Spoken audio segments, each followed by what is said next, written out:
பாருங்க ஐயா, கண்ணு கெட்டினது வர வரைக்கும் ஒரு வீட்டையும் காணுங்க ஐயா. வெறும் காடா இருக்குதுங்க ஐயா. எங்க கூட்டிட்டு வந்திருக்காங்க பாருங்க ஐயா.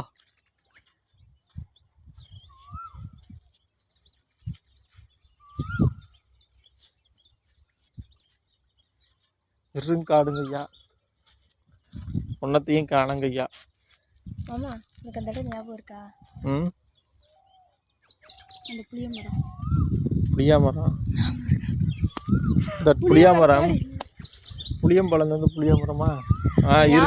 இருக்கு. என்னன்னு சொல்லுங்க. இருக்கு. லாஸ்ட் சண்டை போட்டு ஓ ஸ்டூபிட் ஃபெலோ. ஓ ராஸ்கல். அதுக்கப்புறம் சமாதானம்